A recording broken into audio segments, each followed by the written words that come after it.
started. I've yacked long enough probably, and I'm personally really excited. Thank you all for joining here. This whole diversity thing is a topic I've wanted to start talking about for a long time because here's my thing, flat out. There are so many different ways to define diversity, right? I mean, does it mean old? Does it mean young? Does it mean male, female, black, white? Does it mean gay? Does it mean, Hispanic? Does it mean differences of opinion, right? So we started having this conversation with DJ actually and a couple of other people at the Veterinary Innovation Summit, just talking a little bit about how we treat people. So there are going to be multiple conversations on the Bridge Club about diversity, but this first one tonight is really about the whole idea of how do we treat people who are different from ourselves, no matter how you're defining different. And then how can we, as leaders in our organizations, leaders in the profession, be more proactive about trying to protect kind of that emotional health and also sometimes the physical well-being, of people around us when there are people who aren't so open-minded. So I'm really excited to bring this conversation forward today. We're going to have kind of a smallish group. We had a fairly decent number who respond, but you know what happens occasionally. So it could be a tight little conversation. And I'm really excited that DJ Cannon, who works for Banfield and has all kinds of phenomenal background. DJ, I'll let you talk a little bit about yourself first to help us kind of facilitate this conversation and kind of get some of the stories going so we can talk about our own shared experiences and talk a little bit about maybe how we can help ourselves and others manage potentially negative situations. And then I'd also love to hear from you guys on what more do you think we as a group can be doing, to help people be better prepared and to understand how to act, basically. So anyway, I've taken more than my 2 minutes I intended to kind of like prelude that, but I felt like there was a lot of background for why we're bringing this forward. So with that, I would like to introduce DJ Cannon. And DJ, just so much fun to talk with. You guys who know him will understand the great conversations that you can have, and really excited to have him here on the Bridge Club tonight. So DJ, if you would start us with our toast and let's dig into the conversation. Yes, thank you, Brenda. All right. So I tried to think of a pretty good one that went along with our topic. And I brought my nice Bridge Club glass with me that I had there at Innovation. So I'll just start with, there are good ships, there are wood ships, the ships that sail the sea, but the best ships are friendships, and that's where they'll always be. Cheers. Cheers. Cheers. All right, so DJ, I mean, when we talk about diversity, when we think about some of the things happening out there, in your experiences, not in the real world, I mean, what kinds of stories come to your mind that you think set an example for the way people have acted and shouldn't, and how we can help to manage those a little bit? Yeah, I think, especially, today, we've discovered a lot about our own profession and what we're struggling with, with suicide rates and mental health, to, race and diversity is really not something that has been in vet medicine a long time. It really hasn't been a topic. And, the way that clients treat us, in the exam rooms or otherwise, I think the way I kind of see it the most and kind of from my position today as a hospital manager is there are clients that, they're either upset about either miscommunication or something that happened, and they'll say pretty disrespectful things to people on the team. And quite a few people in the team may feel like they have to take it. They're not able to respond, or they don't know how to respond, or they don't feel safe in that situation. And so I think a lot of time, these days I spend really with people one-on-one, just how to communicate those things, how to stand up for themselves and really give them that confidence and security they need to be comfortable either having the right conversation or grabbing somebody to help them in that conversation. We were talking, when DJ and I were kind of preparing for this, we were talking a lot about building trust and showing respect, and kind of setting the example for how you show respect to other people, even when you're having differences of opinion. And I'm sure, I mean, gosh, Mia, Diane, Pat, Kim, in your walks of life, I'm sure you've seen a lot of those examples yourself where a situation is escalated primarily because people just aren't exhibiting good respect for someone else. So I'll jump in. Is now a good time, or DJ, do you want to share more before others jumped in? Oh, go ahead. So I just wanted to share one in thinking about this topic that came up during my last couple months with ABMA, and it was actually with our great host from Monday evening, Mike Wilson, and I think he'd be very comfortable with me sharing the story. So his team came to me and said, what do we do? Mike keeps referring to us as the girls. And it's this group of females, and they were frustrated, but yet they knew Mike Wilson. And if you know him from the ABMA, he is awesome. And my advice to them was what I always tell myself and tell others is that just have a conversation with him. He's the most open, caring human being. And I guarantee you it's not intentional, but if you don't know and you're not confident enough to just open up the conversation with them that makes you uncomfortable, it'll never go anywhere. And they did. And it was, once they opened up, it was such an easy conversation, but the build up to it was really stressful for them. And I would hear him say it too. It's like the girls. And so I reinforced their comments that, hey, I know your intentions are not negative in how you're even representing them to others, but it is offensive to them. And you can imagine the first time I told him that, he's like, I didn't even think about it. From that day forward, he never mentioned it again. So I think a big part of it goes back to confidence, right, DJ? Having the confidence to have those conversations and just share when you are uncomfortable, knowing not always, but oftentimes it's just people aren't aware of what they're saying or doing that is truly offensive. Mm-hmm. Yeah, absolutely. And I would share, for me, it started right after school. After tech school, I applied to a couple jobs, and I had a phone interview for a place in Louisiana, and it was probably the best job I could have, especially right out the gate. And after interviewing and, going through that series, I also interviewed somewhere else in Virginia at the vet school. And I got a call back from the place in Louisiana, and they said, I think you're just too young to lead our staff, and they're a bit older than you are. And I just don't think they're going to listen to you. You're not going to be able to supervise them. And I don't think you're going to be successful as that. And I said, well, that's too bad, and I hope you find who you're looking for. And then I moved on. And they actually came back a couple months later, which I had already started at the vet school, and said, the first candidate didn't work out. We'd like you to come down and try. And I said, it's too late. I'm sorry, but I'm still the same age as I was a few months ago. Right. And, I appreciate the call, but good luck with the next candidate. So it's out there. And, it is hard because it's something that we know is an issue, and that we know, worldwide, whether it's in veterinary medicine or otherwise, it's present. But it really boils down to, treating people like they are, just as people, respect them as who they are, give them the confidence. If you're their leader and you're someone that they trust and confide in, help them get there, communicating it or whatever it is. But I think we all deal with it every day. Right. Do you think that, I'll ask among the group too, because again, DJ and I were saying about the setting the tone. Do you think that people who are, I don't want to say who are the target, are more often those people who are quieter or who are not as willing to step forward and say something? Is there a degree of needing to protect certain types of people, or do you think it's just there are boneheaded people out there who don't know how to say things in a proper way?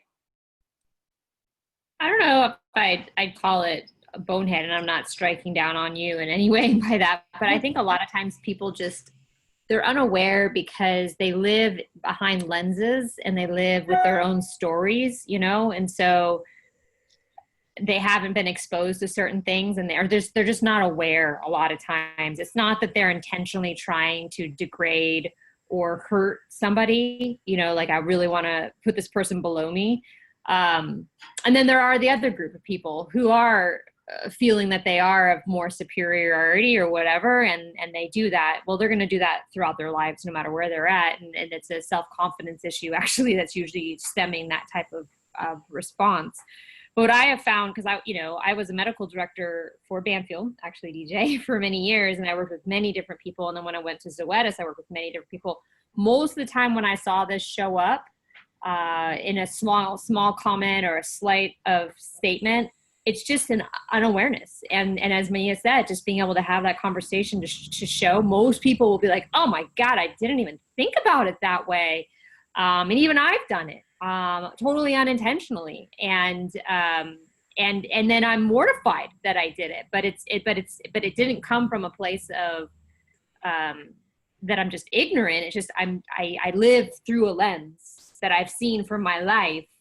And sometimes that doesn't open doors that I've never seen before. Mhm. I think that's a really, really good comment. So, I mean, kind of with that in mind then, right? I mean, we talk about veterinary medicine, and I was sharing with DJ earlier, it feels like there's stuff about diversity all over the place right now. In fact, medical marketing and media had the diversity issue, and they're talking about the same problem with, issues in diversity in pharmaceutical medicine. There was something in advertising age talking about that as well. So it's quite the thing right now. And I thought this was kind of fascinating. And I'm not going to like ask you to see this, and I'm not breaking my own rule that we can't show stuff. But I mean, it's like the changing face of the American medical student. And I mean, I can send this to anybody who's interested. But I thought it was interesting that only 58.7% of medical students in 2018 were white, whereas in 1980, 83, almost 84%. Were white. So that's just one kind of diversity, right? I would love to see more of a breakdown in terms of young and old and women versus men and, things like that as well. But I think there's a real awareness in the world of the fact that we're living in an increasingly, diverse population. And so the need to be a little bit more sensitive about that is kind of elevating. Well, and the benefits. I think it's actually more fun and important to talk about the other extreme, because then it kind of bring along those that maybe don't realize where we are. So Scott E. Page is someone that Lisa Greenhill turned me on to last year, and he wrote the book called Diversity Bonus. And it's awesome in terms of, why wouldn't you want diversity in a group? And again, of all the different intersectionality, right, of all the different kinds, race, gender, class, etc., because then you come up with so much richer conclusions and ideas. So I love it from that approach too, of that, well, of course it's a good thing, and of course it should be part of what we're doing. And if it's not, then we need to fix it. That's a really good point. I mean, the diversity of opinion is one thing that I think we overlook a lot, right? As a real challenge point for all of us. I mean, we may all be sitting here looking and acting and having had the same background in education, right? But we can still have significantly different opinions about whatever subject we're talking on that's colored by who knows what that is. Right. And there should be a safety to be able to step forward and talk about that. And I know the AVMA is doing a lot of things to work on it. Kim, you talked a lot about that. And there's just so many interesting perspectives out there on how to handle that and how to encourage that too. Right. I know Karen, Diane, and Pat, I'd love to hear, you guys' perspectives on this conversation too, and like where are there pain points that we could help people better address? So I manage a hospital in rural Vermont. So and when it comes to diversity, when you're talking about race, there's none. It's entirely white up here. But we do have a large range of ages in our practice, and we're also almost entirely women at my practice. So again, not a lot of diversity, but we do get a big spectrum of ages, and we have recently had a hard time keeping new people who tend to be young women who are coming into the practice. And for whatever reason, they're not jiving with everybody else, and they're leaving within the first year. It is something we're working really hard on addressing right now. But when I put together committees, I usually look for the people who have different opinions, because I want them to work with and listen to each other and learn from each other, because it doesn't matter if we all have the same opinion, we're not going to get anywhere. Great point. Well, and one thing I would say is diversity also can be utilized with my favorite saying, which Brendan knows what it is, but it's the greatest problem with communication is the illusion that it has occurred. And so there's so many people that you think you're talking to, but because of their lens or their perspective, you're not really talking to them. And so that's something to keep in mind as well, I think. That's a great saying. It's not mine, it's George Bernard Shaw, but hey, I paraphrase it. Love it. Well, and I'm a young practice manager, and it is something that it was really hard for me at first to figure out how to manage older people. And DJ, you can relate to that too. You and I were talking about a couple of stories there too, with the youth part earlier on, and the one that you applied for, as well as some tense situations you've had to dispel. Yeah. Person. Definitely, and I think, from that experience from the very beginning, to just as a child, I was always around different types of people. And so it's very hard for me to see, there's a color of another person, or, there's this person that comes from another place. I just have always learned to just be friends with everybody. I just try to get along with everybody. And it's really just a part of who I am to ask people's opinions in my team. Whether they're older or younger, again, it's no difference. You're a person and I treat you as you are. I'm very objective, and try to be very open and approachable, to the point of, even at the end of every year, I ask my team, I'll, give them a budget. I'll say, you have $5 and you have, everybody on your team. I want you to write down the names of everyone and how much of a raise you'll give them, including yourself.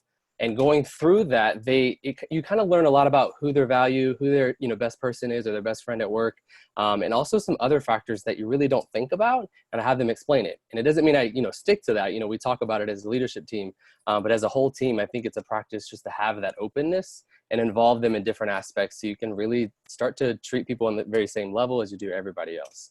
And I think that's definitely vital, and it's something that with a self-awareness, it helps you just knowing yourself and knowing where you come from to be able to deliver and to include other people in all your decisions and things that you do. But I've been on, as a young practice manager as well. I was in a practice where there were some assistants that had been there 20 some years, and I just wanted them to teach me what they knew, and I taught them what I knew, and we just had that partnership. And it was really learning is where that thrived. And it's been fun ever since, I think. Yeah, I feel like it took me about a year to kind of get into the swing of it and to earn the respect, and vice versa. But it's been great. Once we kind of hit that point where we understand each other, it's been wonderful. But at the same situation, a lot of people at my practice have been there for 20 plus years. Mm-hmm. It's almost like, where do you fit in the culture of that practice, or what do you bring to the practice that may not already be there, or may already be there, and are you going to treat them the same? That's awesome.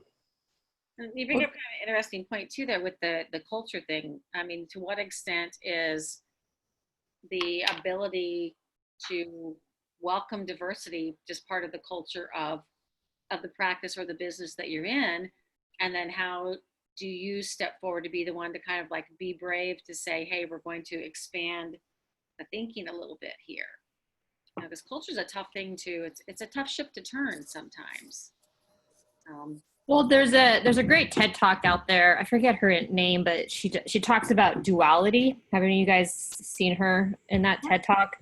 So she talks about a story about how she's gay, and she used to work in a restaurant where she worked with somebody who was of heavy Mexican culture, which there is some culture in there where those two sometimes don't mix. And that's what she talks about. And that's not my words, it's her words. And she befriended one of these people in the restaurant who was Mexican.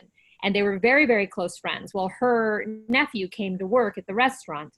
And when she was introduced to her nephew, her friend, who is his aunt, introduced her and talked about her girlfriend. And he's like, her girlfriend? Ready to attack her. And she was like, her girlfriend, and just shut him down. And what the point of it is you can have a culture in one space and still be a part of another. And I know when I used to manage people, it's helping them to recognize that just because you're in a culture within the hospital team, it doesn't mean you lose your culture. I treat everybody the same, but I definitely see that you're Mexican or you're African American or you're, Korean. I see that part of you and I honor it as best I can.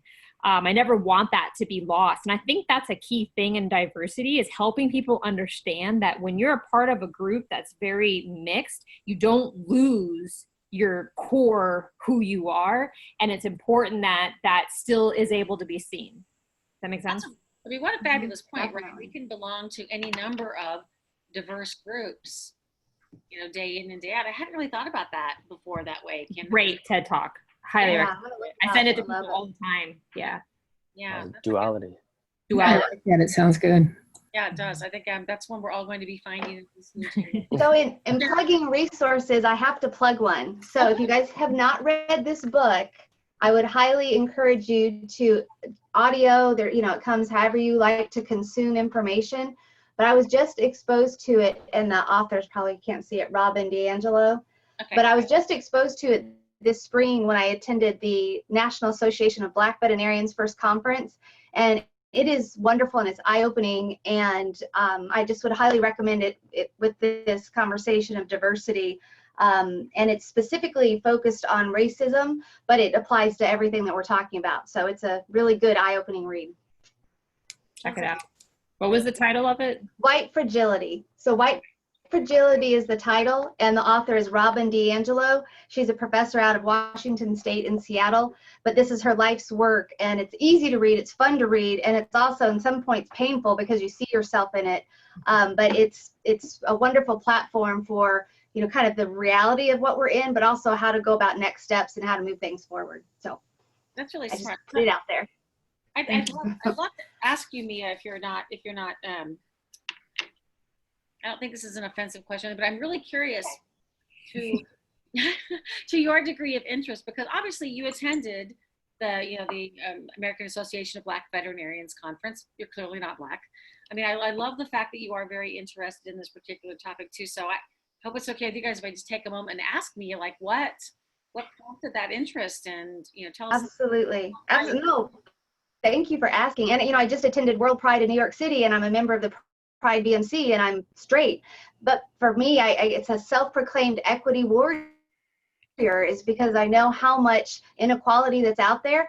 I have a brother that's gay. My son's soon-to-be wife is Black, and I see it all everywhere. I see how they're treated, and it's crap. And I want to be part of the solution. And I know how little I know, but I know enough that I can be open and confident and ask questions and learn and hopefully positively influence those around me. So that's it. It's just trying to be part of the solution as best I can.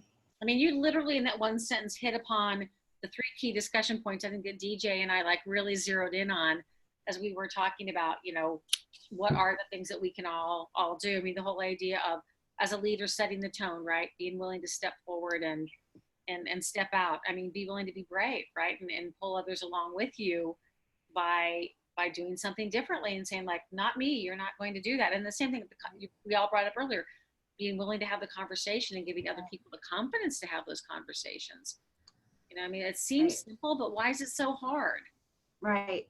But and there's also humility in it too, right? Because if you're confident and you don't have all the answers and you're going to screw up, and that's okay, then I think others can see that, and it makes us, we're all human trying to figure this thing out, and we're so imperfect, and that's a good thing, right? Yeah. That it's humanizing, and I think we'll get to solutions faster. Ooh, I love that hug. Who is that? Bring him back in. My daughter just got home from work. Hi. Hello. That was a good hug. Picture in the back. Ma? Yeah, she said she likes your pictures, Mia. That's one of the first things we talked about. Thank you. Funny. It's good. Sort of to that point, I recently hired a young man who's trans, and I misgendered him in our first interview, which I was mortified by. And I said, I'm so sorry. I should have asked you what your preferred pronouns are. And it was no big deal. He said, he, him, that was it. He's been a great employee. Awesome. And it's so awesome that you just said it. I'm mortified. I screwed up. He forgave you. You moved on, Yeah, right? no big deal. And I made sure everybody in the hospital knew before he started that he, him was the preferred pronoun, and that's it. That's all you need to know. Right. That's great. Oh, that's a really good point. That's a really good story, Karen, I think too. I mean, I think just that perspectives on things is adding really great color to the fact that it is, nobody wants to make a mistake, right? We all want to be the one who is being gracious and kind, or all of us here anyway. So acknowledging that there are going to be some missteps along the way and hoping people have the grace to say, it's okay. That's all we can ask for, I guess, fortunately. So we're coming up on our 25 minutes that we always promise. Happy to continue the conversation a little bit longer. I think we're having some good insight here. So if there are points that any of you would like to bring up, DJ, some key points that you want to be sure to share with the group before we leave the vote. Maui. dig in a little bit on that. Yeah, definitely. I think, as leaders and certainly, like Dr. Mia was saying, is being a part of the solution. Every day as you're learning about yourself and learn about the mistakes that you make, and whether you intend to or not. I think it's learning from them is where they go away, or where you don't make the same mistake twice. And we have a responsibility to really respect people as they are, and then bring them into the solution with us. And if you are their leader, you are their trusted person, just help give them the security or confidence to communicate whatever it is they're feeling and just be open and vulnerable. And I think that's huge with building teams and just really building people to be the best people. And that's really, my goal as a leader in my hospital is I really just want people to see their potential is limitless. And, whether that is color, whether that's race or, anything, nothing stands in your way. This is yours, and you can take ownership of it and go wherever you want to go with it. Message for all. So questions, anybody? Anybody wants to ask each other? Any questions? I have a question. Someone mentioned diversity bonus, I believe. I think it was you, Mia. Who's the author on that? Scott E. Page, Page is his last name.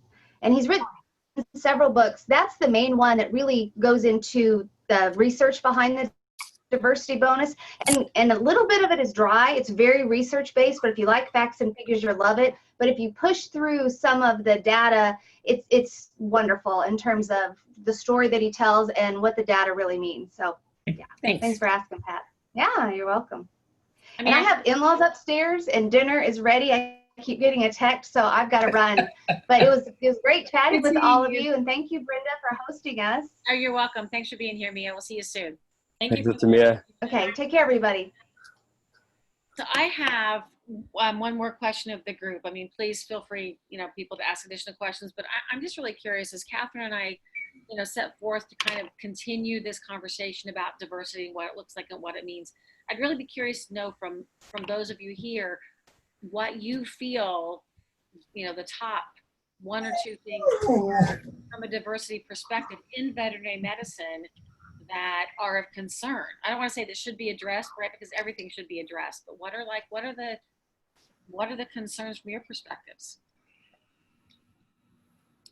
I think that open communication is the most important thing always. On a personal level, I think everybody should be in therapy. It's the greatest thing in the world. It's so helpful, but also because it teaches you how to be open with yourself and then also with other people. And I find so often conflict arises from people feeling like they can't speak up, or they don't want to speak up. Oftentimes in a work environment, there are power imbalances involved, and that can affect it a lot. But just having the ability to have that open forum as much as possible and to support it is the most important thing by far. Yeah, I can definitely agree with that. I think it's really, when you notice somebody's, either coming out of a room or they had a situation where it didn't feel good, and, it's very obvious how they're feeling, just ask them if they want to talk about it, or do they want to take a few minutes for themselves? I think teaching people as they have experiences that, to take care of themselves, but also just giving them that option. Do you want to talk about it? Is there anything I can do to help you in the moment, or do you just need some space? I respect that. And if it's a day off, sometimes that's necessary too. So it's setting an example, being vulnerable, and like you said, just really just paying attention to people and giving them a space to be themselves, and that's vital. Anybody else? I think that being vulnerable is really important, and it's really hard for me, because I went to vet school when there weren't very many women in vet school, so you couldn't show any kind of fear, and so it's hard for me to do that. But I think it's very important to be able to allow yourself to be open to other people and speak up when you see something that you think needs to be changed. Yeah, and in a position of leadership, it's also important to encourage people to do that, because it's not what we naturally want to do. Right. I think especially when we talk about, the suicide rate in the profession and all of that, there's a lot of studies done that currently are, the newer generations are much more disconnected from each other than people ever have been before. And feeling like you're alone in your struggle is always going to make things worse. Yeah, I definitely agree with that. And I think, as a profession, we really have to think outside the box, and having, differences in people everywhere is really where that's going to come in. And having non-clinical positions, that's something that, as a clinical position, that really limits a lot of people in the population.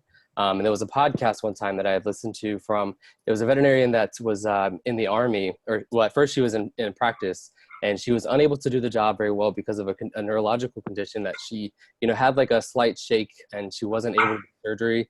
She had many jobs, and she was fired for a couple because of it, but she ended up going into the Army, and really that's where she found out she could still be a veterinarian and still practice medicine, even with her condition. And I think, there's a lot of room to grow in vet medicine with those positions that are very different than the typical, day-to-day clinical. There's a lot more that we can do, and helping people find their place, or whether it's creating it themselves or helping them create it, or, companies taking a role in that. There's a lot of room for that.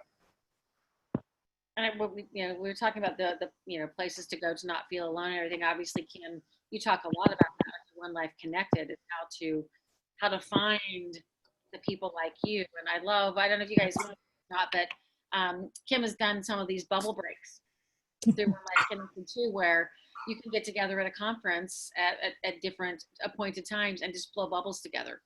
And just watching people just have that moment of joy and the conversations begin it's so much fun. It's such a great idea, and what a simple way, right, to help people know you belong or you're part of a group. And I had to throw that out there because I think it's a spectacular way to do something like that. Love that. Yeah, we all can connect on bubbles. Well, you're in Virginia, so you can come and we'll just blow some bubbles. So Yeah, and VMA coming up careful next what week. you wish for, DJ, because as Diane and Brenda and a lot of people know who are in my inner circle, you have now been brought in. It starts with the bubbles. We're gonna get together and bubble out. Yeah, exactly. I love that. The positivity, that's amazing. Just pairing Yeah, everything. but it's exactly that. It allows people to be individuals, but yet join in on a common thing. And then, people talk about their experience with bubbles or lack thereof, and it just kind of opens up the conversation. It's a cool way to connect. Yeah. It's fun. I mean, it's just so brilliant in its simplicity, I think, and so profound yet too. So it's kind of a cool thing. So yeah, next time you're feeling alone, just take a jar of bubbles out to the street corner and, see what happens. Could be kind of fun to report on that.